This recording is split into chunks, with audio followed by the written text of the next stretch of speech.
So I'm currently sitting here waiting for it to warm up just a little bit more because it got really freaking cold as soon as the sun went down last night. You can see I got all my layers on. It was kind of cool though. I am pretty sure I actually heard elk bugling and calling out last night.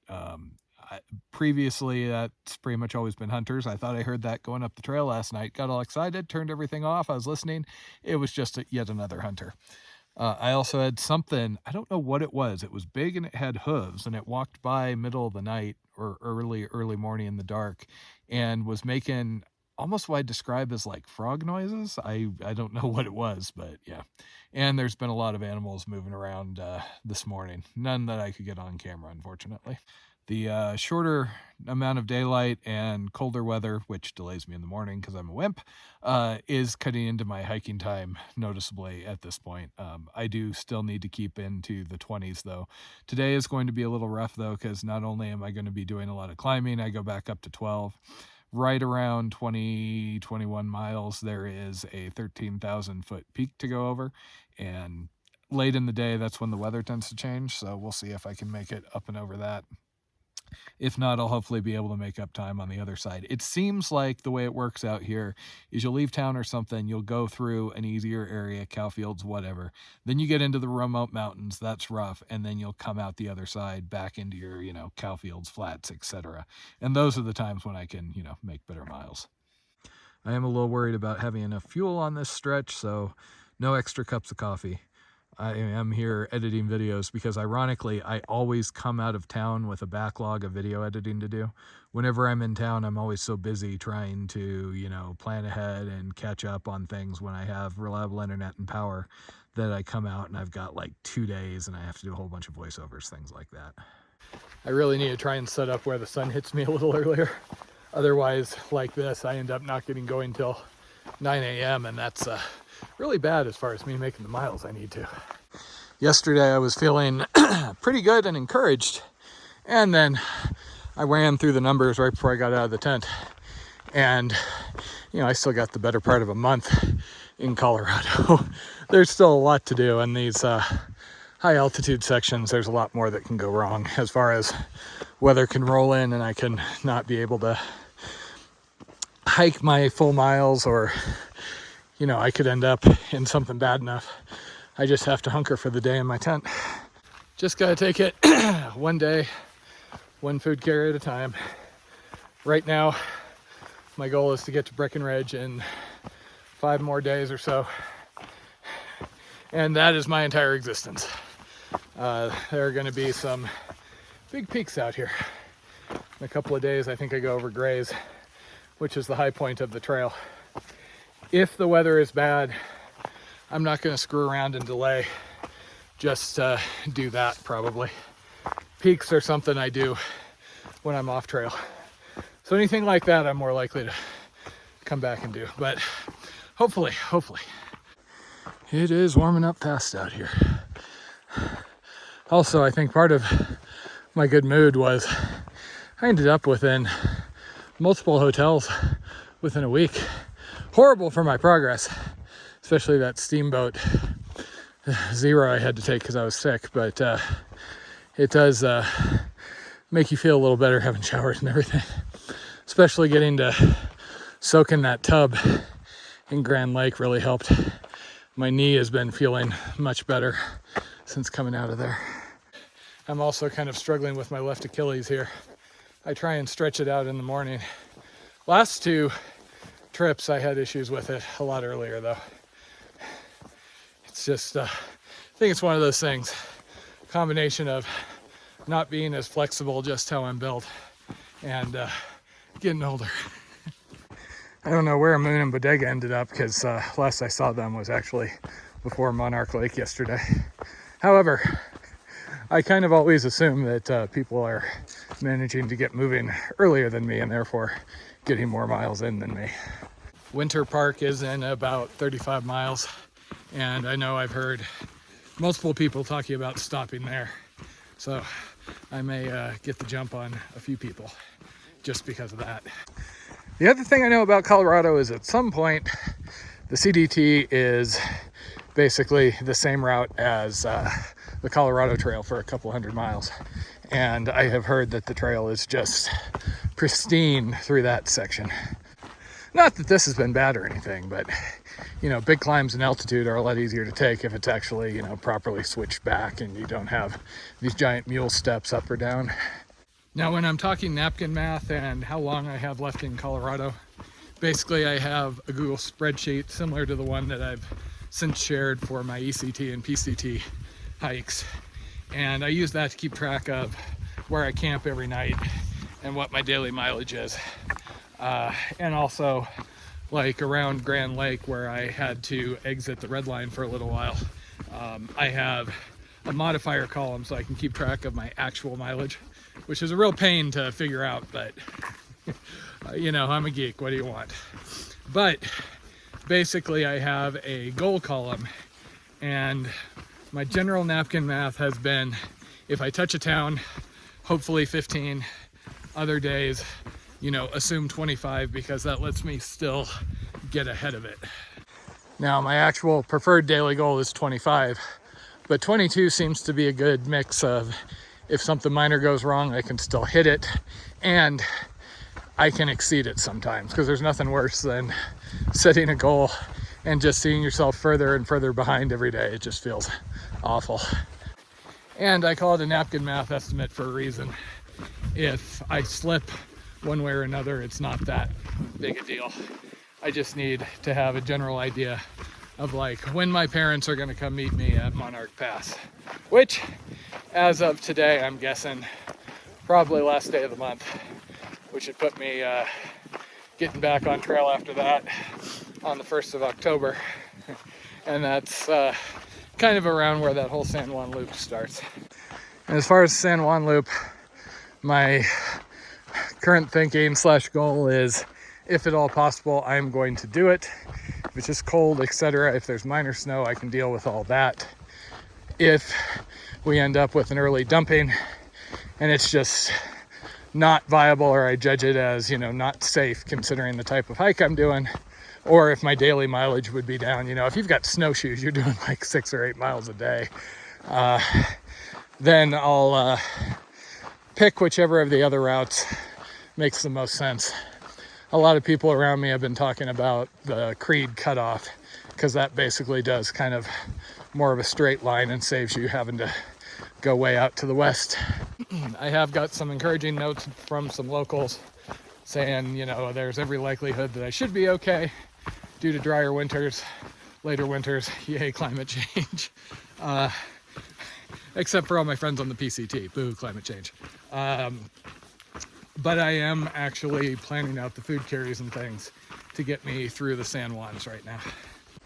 Now, as colder conditions get here, I do have a couple of items I can swap out. If I'm on really, really cold ground, the Nemo switchback pad I have is not enough. I have 2 Tensor air mattresses waiting for me in Canyon City that my parents can send me. In addition, I have a heavier down jacket if it's just super cold out here. And I already did pull the trigger on getting that second pair of long johns sent back. So when I want to start earlier in the morning, sometimes I can just wear my capilene layer basically as tights underneath my shorts. I thought I was remote where I was camped, so I was assuming those bugle calls were actually elk, but now that I'm on a dirt road with tire tracks, I don't think there are any elk in Colorado. I think it's all just bow and musket hunters. My ice axe and micro spikes I don't anticipate needing back. Those are for more kind of like spring conditions, even if it snows. I mean, the micro spikes are more for consolidated kind of like icy trail, nothing with too much of a angle on it. And the ice axe is obviously if you're on snow slopes. And when it snows, if it's not consolidated, if it's just fluff, that's not going to help you much. So they're an option if I need them, but I'm kind of assuming I only needed them back in Glacier. Beyond that, I'm already in my 10-degree bag, which I've become very happy for since coming into Colorado. If I were to do it over again, I would take my 30-degree until the winds probably, and then swap, or the Colorado border. But I didn't know that I was going to get that warming trend straight out of the Great Glacier. And the Western Mountaineering Versalite, that was my PCT bag, is just so versatile, light, and compact. I love that thing. Back when I was working full-time, I would buy expensive gear to try out, barely get to use it because I didn't have the time because I was working. Now I'm using all my gear super heavy, but there's things like I've wanted to try a fanny pack and some other things, but the kind I would want, you know, $70, $80 purchases add up kind of quick. Taters disapprove strongly unless it's something I need and I know I'll use. So I try and limit my purchases as much as I can. Because of course the reality of thru hiking is you wear gear out way faster than you'd anticipate. I'm still on my first base layer shirt. I am on my second pair of shorts now because the liner wore out. I cut that out and then the bottom's just split completely. And I've been going through socks and underwear every couple 100 miles. And then of course there is the shoe situation where now I'm not even getting 500 miles out of these damn expensive shoes. Other than that, it's actually relatively affordable to be on a US long trail, assuming you're not going into town at every opportunity. Because I have, you know, a set amount of food on my back and I'm not eating out. Me going into town and eating out for 2 meals can equal the same cost as my 5 or 6 day food carry.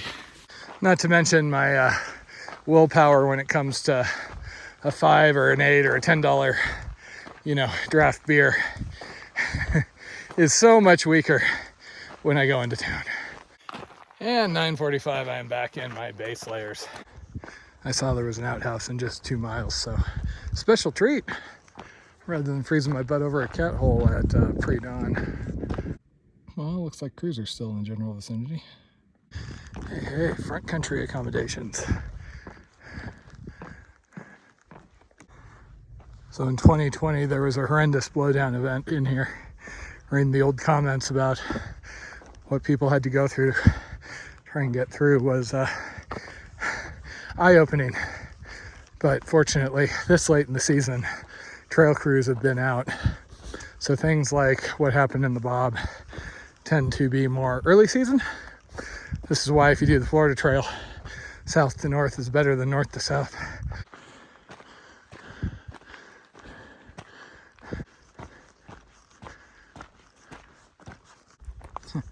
Hooray for trail maintainers. Okay, time to start climbing. Trail's gonna be up at 12 and above for the rest of the day, looks like, with 5 days of food on my back. Yeah.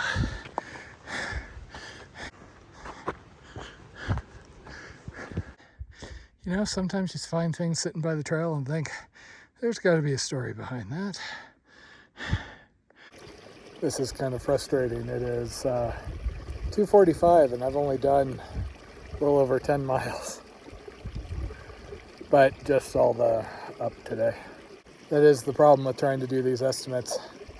You get into, oh, okay, I'm usually doing 22 a day, and then you have a day where you're either just not feeling it or the trail just kicks the crap out of you or both. And yeah, I should be fine though. I went really heavy on bars this time, so I've got nice solid food. And I have 6 meals, which gives me really 7 days of food before I have to seriously scrimp. I was able to get reception and it's currently Sunday and it looks like Wednesday, big storm, 90% chance of rain, 1/4 of an inch, all that.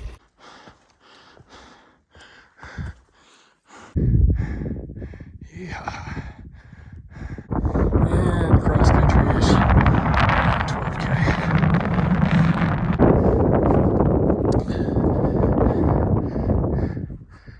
Ski towns.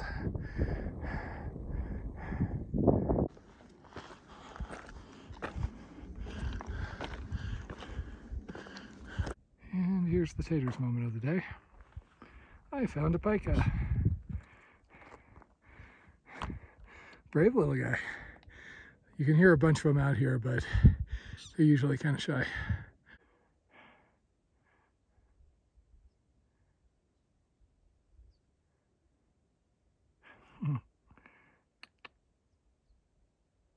I am really not making good enough time to make it over James.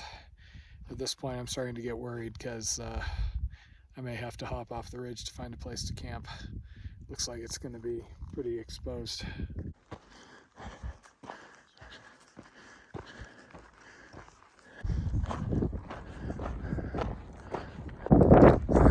It's actually a trailhead up here. So it's 5 o'clock. I don't have enough daylight or energy to make it over James Peak today, so it looks like it's going to be a matter of finding water, which should be down by the road, and then seeing about a place off the ridge to be able to camp. Guess what rule absolutely nobody is following? I've been charged by a couple of dogs up here. Okay, got some water from people at the trailhead. Now I'm gonna try and stick to the cross-country red line.